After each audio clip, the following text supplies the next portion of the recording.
Jalen, at your most athletic, could you have done that? Off his head? Absolutely not. Off of his head, too? What incredible athleticism. That's Jason Tatum getting set behind us. And so the question now remains, when we are finished with tonight's Game 3, an epic atmosphere and everything at stake, Stephen A., what will be said about this game?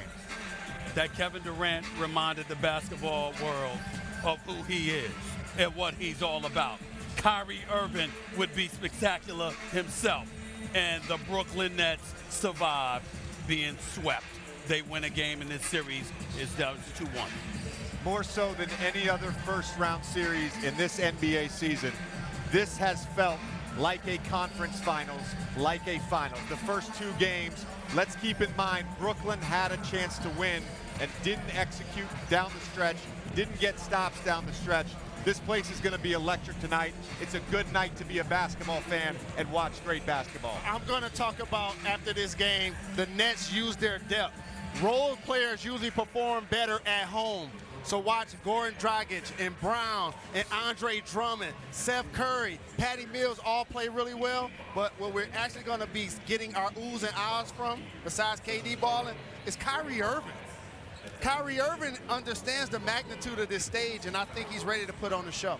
Everybody understands the magnitude of this stage, particularly if you're a member of the Brooklyn Nets. You have to understand, you go down 3-0, the likelihood is you ain't coming back from it. And if you ain't coming back from it, the coach might not come back. There might be one star who might not come back. There might be half the roster who might not come back. There's a lot of stuff on the line.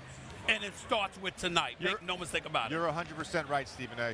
When Kevin Durant and Kyrie Irving signed with the Brooklyn Nets in 2019, they didn't sign up to make the playoffs. They didn't sign to make it to the Eastern Conference semifinals or the Eastern Conference first round. Right. They signed up to win championships. Right. Tonight matters. And also it doubles down on the failed James Harden experiment. Because you trade James, you add James Harden to think that y'all going to have a big 3. You trade him thinking Ben Simmons is going to approximate, and now he might not even perform in this series. No team has ever had a home schedule quite like the one the Brooklyn Nets had this season, where for so much of this year, Kyrie Irving was not eligible to play in this building. But now in the biggest game this building has ever seen, all the pressure is on he and his teammate Kevin Durant. We'll see you at the half. Mike Breen, take it away.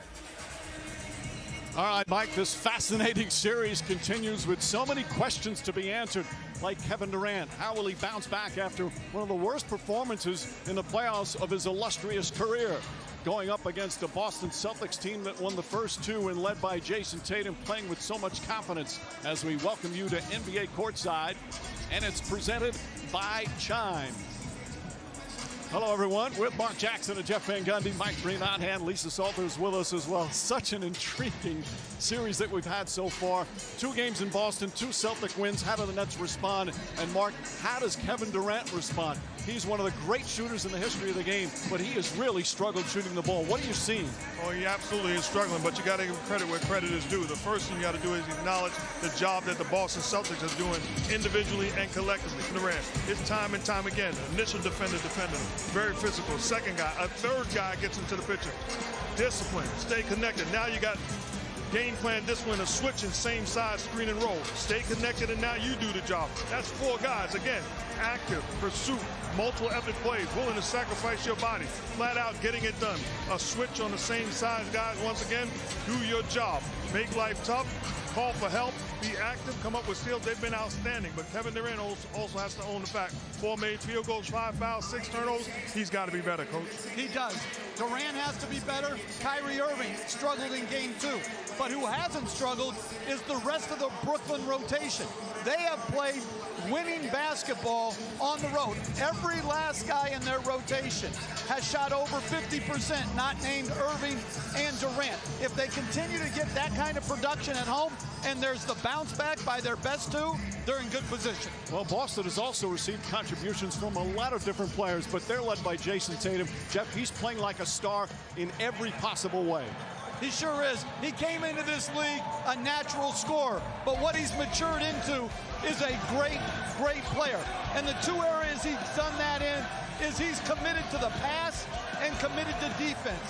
Time and time again, he elevates his teammate by drawing a second defender and creating wide open looks. And then when your best player is committed to the defensive end of the floor, as a coaching staff, you can push the others to give this type of commitment and effort.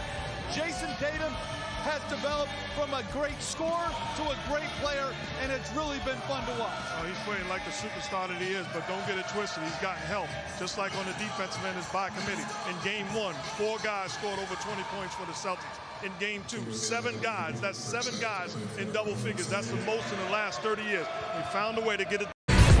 And we are ready for the main event. Welcome to Brooklyn with Stephen A. Smith and Jalen Rose. Missing our teammate Michael Wilbon, but delighted to have J.J. Redick with us tonight in Brooklyn. I'm Mike Greenberg, and you can't ask for more than we have right here. Our opening tip tonight, of course, is Kevin Durant, the superstar for Brooklyn, widely considered the greatest pure scorer of his generation, one of the greatest players to ever live.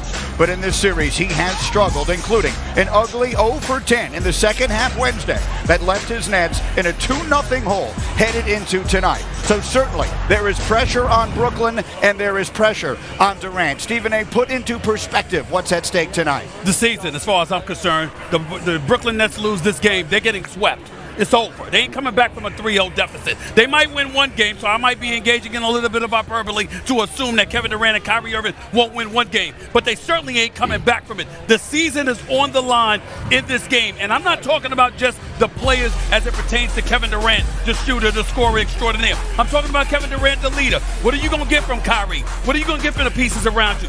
This is a squad that you okay putting together from the coaching staff on down to every man on this roster. It's about Kevin Durant, not just the player, but the leader. We're going to find out what the Brooklyn Nets are made of today. And I don't know if it's an omen or not, but as you spoke, you couldn't see it. A gentleman with a broom was behind you sweeping. It's appropriate. I don't know if that is an omen or not. Let's talk about what the Boston Celtics have done, particularly Jason Tatum, to frustrate Durant in this series. There's 2 reasons that things have been so tough on Kevin Durant. Number 1, Boston has the individual personnel to guard him. And number 2, they have executed the game plan. Let's roll the tape here to show what they are doing to frustrate Kevin Durant. Here, Al Horford comes up into a switch. Kevin Durant isolates him. He uses his crossover dribble to create separation. Jason Tatum is in that gap, creates the steal. Watch Jaylen Brown here. He's hugged up on Kyrie, comes over as the secondary defender. Tatum gets the block. Right here, this is a set play. Tice is up at the level. Marcus Smart in a gap position. Durant has to get off the ball. It eventually works his way around back to him. And here he is in ISO. When Jason Tatum has been the primary defender, Durant is 2 for 13 with 7 turnovers. A lot of people have said, well, Brooklyn needs more movement. Here's the reality. The Nets run ISO basketball. When you have Kevin Durant and Kyrie Irving on your team, a lot of your offensive possessions are going to end up in ISO. Well, I'm glad you brought up Jason Tatum because he's not only been fantastic and the Boston Celtics' best player, but he has a trifecta to me. He's been the best dressed, has the best haircut, and he's been the best against KD. Check out how he's made him work on both ends of the floor. Offensively, it don't matter. Whether it's on the post, he's taking advantage of him off the dribble. But this is what I want to show, JJ. How many times do you see somebody block KD's jumper one-on-one? Never. And then take him on the other end and score on him. Now, Al Horford's done a terrific job this series. How about Al Horford has more field goals this series than Kevin Durant does? And he's also given double-figure boards. But again, Jason Tatum has ascended into a top 7 player in this series and in this year. I appreciate the expert analysis from both of y'all because y'all ain't wrong with anything that you have said. But the bottom line is with everything that y'all have said, when people have tried to do it in the past throughout the illustrious career of Kevin Durant, it has never worked. This man went 0 for 10 in the second half. I challenge anybody on the planet Earth that tells me there was a time when Kevin Durant went 0 for anything in the second half. It just never happened, but it happened in this series. These guys are coming after him. They're coming after him individually. They're coming after him collectively. And they're not only daring somebody else on the Brooklyn Nets to beat them, they're daring Kevin Durant to beat them. He's got to answer the call. I think part of the reason it's so tough as well, Kevin Durant, like any offensive player, requires a rhythm. Whether it's off the dribble or on the catch at the elbow, they are into his space. He's not able to get in that rhythm and get to his spot. Bruce Brown's played well. Goran Dragic played well. We're talking about KD. How do they avoid 3-0? They're going to need Durant and Kyrie to play well. who also had 10 points in game 2. Is Durant going to answer the call tonight? Stephen A. Smith. He's going to answer the call, but I'm dressed in black just in case he doesn't. This is a funeral that we're talking about here. They lose tonight. This series is over. Yeah, we'll have to get the gentleman with the broom back who was behind us as we began. All right, we're just getting our coverage. Is Kevin Durant, the superstar for Brooklyn, widely considered the greatest pure scorer of his generation, one of the greatest players to ever live. But in this series, he has struggled, including an ugly 0 for 10 in the second half Wednesday that left his Nets in a 2-0 hole headed into tonight. So certainly there is pressure on Brooklyn and there is pressure on Durant. Stephen A., put into perspective what's at stake tonight. The season, as far as I'm concerned, the Brooklyn Nets lose this game, they're getting swept. It's over. They ain't coming back from a 3-0 deficit. They might win one game, so I might be engaging in a little bit of hyperbole to assume that Kevin Durant and Kyrie Irving won't win